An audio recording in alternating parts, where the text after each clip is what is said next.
Hey everyone, Mike here to share my latest solo video. I hope you enjoy it, and please remember to head over to Sound Saga to like and subscribe. Thanks! Hey music adventurers, welcome back to Sound Saga, where we chase down the stories behind the sounds that rewrote music history. Today, we're diving into the glittering, genre-defying world of Roxy Music, a band that wove art, glamour, and raw inventiveness into a sound unlike anything else.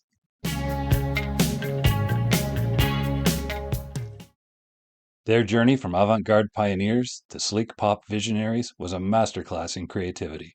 So buckle up, hit the subscribe button, and let's unravel how Roxy Music wove art rock, glam, and pop into a legacy that still burns bright.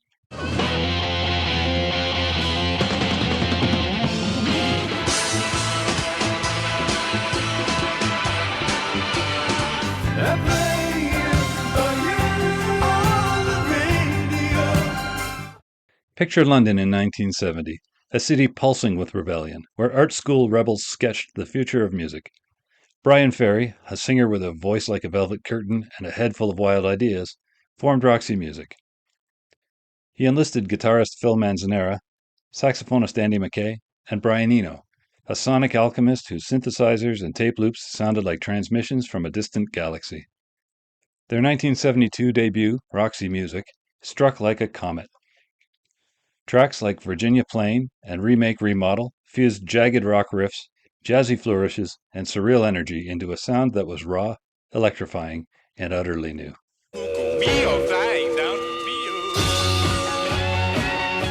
Their album covers with pin-up models posed like pop art icons screamed ambition and allure. Roxy Music was no ordinary band. They were a living canvas, blending Elvis's swagger, jazz's cool, and sci-fi strangeness into something utterly unforgettable. Their songs grew from rock, doo-wop, and even classical, but always sounded distinctly Roxy. Those album covers, like Warhol meeting classic movie posters, crafted to stop you in your tracks.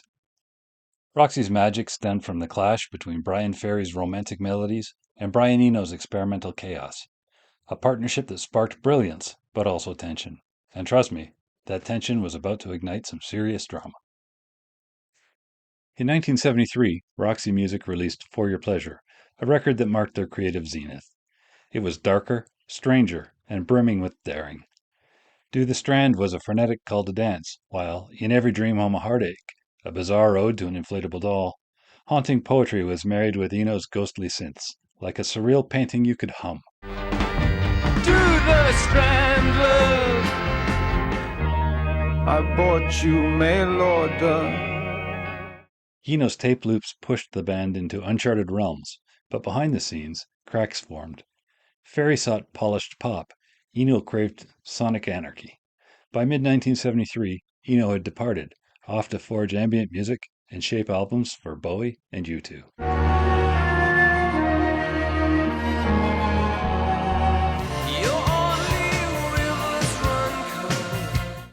Eno's exit could have derailed them, but Ferry charted a new course. Albums like Stranded and Country Life retained their artistic spark while embracing sharper, melodic hooks. Songs like Street Life and All I Want Is You blended glamour with grit, proving Roxy Music could conquer charts without losing their edge. Ferry's charisma and the band's evolving style kept them electrifying. So, Eno had left, but Roxy Music continued to soar. Picture Bryan Ferry now, in a white tuxedo, hair slicked back, looking ready to steal hearts at a Monte Carlo gala. Their sound evolved, weaving their artsy roots with pop polish. Take Love is the Drug from 1975. It's a sultry, danceable groove that's pure Roxy swagger. Can't you see? Love is the drug for me. By 1982, they had crafted Avalon, an album so lush it felt like a dream you never wanted to wake from. This shift from quirky experimenters to architects of sophisticated pop is what makes their story so compelling. Let's explore that final chapter. In 1982, Roxy Music released Avalon, a record that shimmered like a twilight horizon. The title track, with Ferry's soulful vocals and pristine production, was romance distilled into sound, a stark contrast to their early chaos. Avalon. The album peaked at number 1 in the UK, becoming their biggest hit, a staple of 1980s radio and modern chill playlists. This was no mere chart win. It showed Roxy Music could evolve while staying true to their artistic heart. They parted ways in 1983, reunited briefly in the 2000s, but Avalon stood as their luminous farewell. Roxy's members carved remarkable paths beyond the band. Bryan Ferry launched a prolific solo career in 1973 with These Foolish Things, a covers album reimagining Dylan and Elvis, sparking the rock crooner trend. These foolish things remind me of you. His 1985 hit Slave to Love, From Boys and Girls, topped charts, and he released over a dozen solo albums, blending originals and covers into a suave catalog.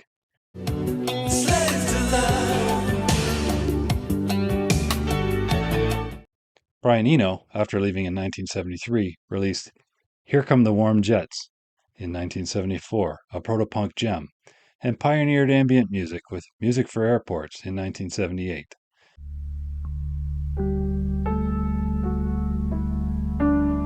As a producer, he shaped Bowie's Berlin trilogy, Talking Heads' Remain in the Light, and U2's The Joshua Tree, influencing music with his innovative techniques.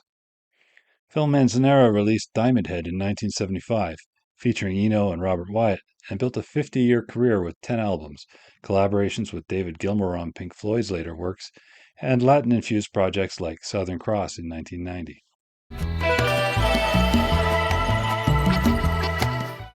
Andy Mackay released In Search of Eddie Riff in 1974, and composed for TV, including the BAFTA-winning Rock Follies series, whose soundtrack topped UK charts, and themes for Armchair Thriller. Drummer Paul Thompson contributed to solo efforts by Ferry, Manzanera, and Mackay, then drummed for Punk's Angelic Upstarts in 1983, Concrete Blonde on Bloodletting in 1990, and joined Lindisfarne in 2013 for ongoing tours, earning the nickname The Great Paul Thompson for his rock-solid grooves. Roxy Music's influence rippled across music. They carved paths for glam rock, new wave, and synth pop. David Bowie hailed them as one of the 1970s most original acts, and their DNA echoed in the Smiths, Duran Duran, and the Killers.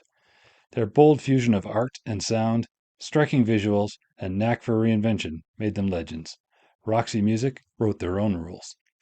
Why does Roxy Music's story resonate?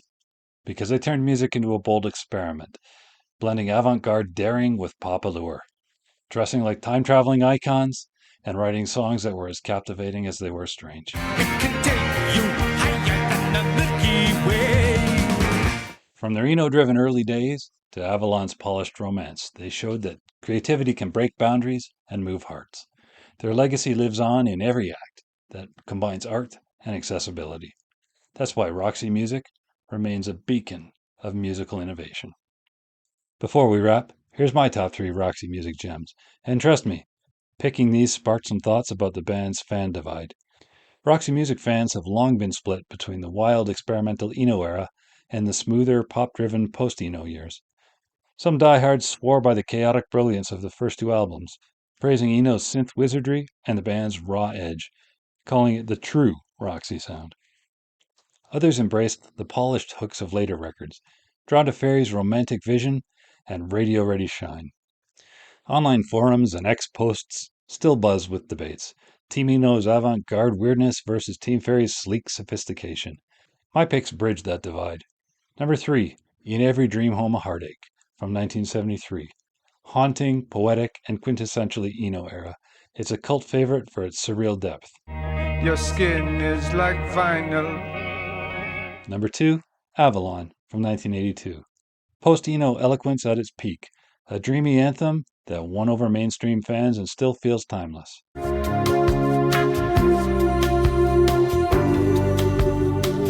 Number 1, It's Got to Be Love is the Drug, with its funky drive and universal tale of the man on the prowl. Showing up, hit and run. At least that's today's list. On another day, I might just as easily have included any or all of Virginia Plain, Dance Away, or Oh Yeah. What's your favorite Roxy Music moment? And are you Team Eno or Team Ferry? Drop it in the comments. So that's the tale of Roxy Music, a band that turned sound into art and glamour into music. If this journey piqued your interest, make sure to hit like and subscribe and ring the bell for notifications of future episodes. And don't forget to drop a comment. Let me know if you're Team Eno, Team Ferry, or maybe it's just the record covers that caught your eye. Thanks for watching, and I'll see you next time.